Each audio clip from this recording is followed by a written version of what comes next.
કહેવાય છે કે ગુનેગાર ગમે એટલો શાતીર કેમ ના હોય, પરંતુ પોલીસની બાજ નજરથી તે ક્યારેય બચી નથી શકતો। આવા જ એક ગુનેગાર અને ગુનાની કરીશું વાત આ રિપોર્ટમાં।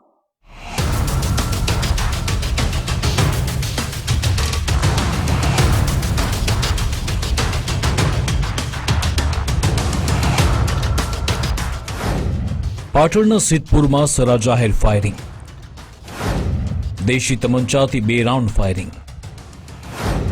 ફાયરિંગ કરનારા 2 આરોપી સકંજામાં।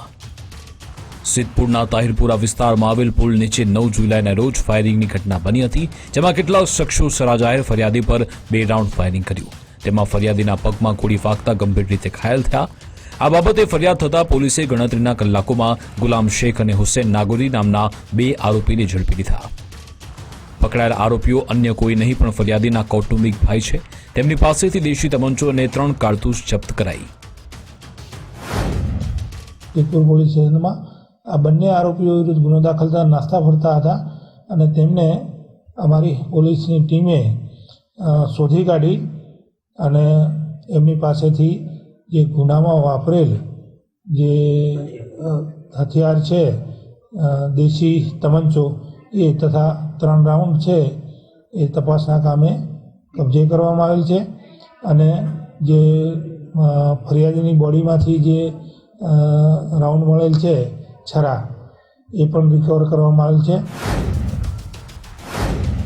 કૌટુંબિક ભાઈઓએ જ ભાઈ પર કર્યું ફાયરિંગ, રૂપિયાની લેતી દેતીમાં ફાયરિંગનો ખુલાસો। ફરિયાદી સાહિલ પિંડારા અને આરોપીઓ કૌટુંબિક ભાઈ છે। ઘણા સમયથી કૌટુંબિક ભાઈઓ વચ્ચે રૂપિયાની લેતી દેતીને લઈ માથાકૂટ ચાલતી હતી। અગાઉ ભાઈઓ વચ્ચે બોલાચાલી પણ થઈ, જે બાબતે ભાઈઓ વચ્ચે મંદુક હતું।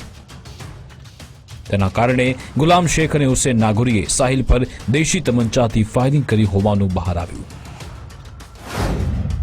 આમાં જે ફરિયાદી છે અને ગુનામાં ઈજા પામનાર પણ છે સાહિલ હસનભાઈ જાતે પિંડારા, એ અને એમના કુટુંબના ભાઈઓ તથા સામે હુસેન મુરાદ ખાન અમીર ખાન નાગોરી અને ગુલામ હુસેન ઇબ્રાહીમભાઈ શેખ, આ બધા તાહિરપુરા વિસ્તારમાં સાથે રહે છે અને એકબીજાને ઓળખતા એમની વચ્ચે પૈસાની લેતી દેતીનો વ્યવહાર છે અને પૈસાની લેતી દેતીમાં આ લોકોને થોડા સમયથી ઝઘડો અને મંદુક ચાલતું હતું, જે અનુસંધાને 9મી તારીખે આમની વચ્ચે વધારે પડતો ઝઘડો થયો અને ઝઘડામાં જે હુસૈન ખાન મુરાદ ખાન નાગોરી છે એણે કોઈ જગ્યાએથી ગેરકાયદેસર દેશી તમંચો લાવી અને એમાંથી 2 રાઉન્ડ ફરિયાદી સાહિલ ઉપર ફાયર કરે।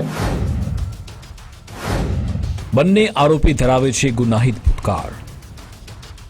આરોપી હુસેન નાગોરી ભાઈ પર ફાયરિંગ કરવા દેશી તમંચો લાવ્યો હતો। તે અગાઉ પણ મારામારી, જુગાર, ચોરી જેવા ગુનામાં જેલની હવા ખાઈ ચૂક્યો છે।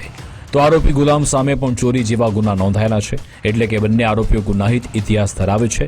બંને આરોપી વિરુદ્ધ ગુનો નોંધી વધુ કાર્યવાહી હાથ ધરાઈ છે। અખ્તર મંસૂરી, ગુજરાત ફર્સ્ટ, પાટણ।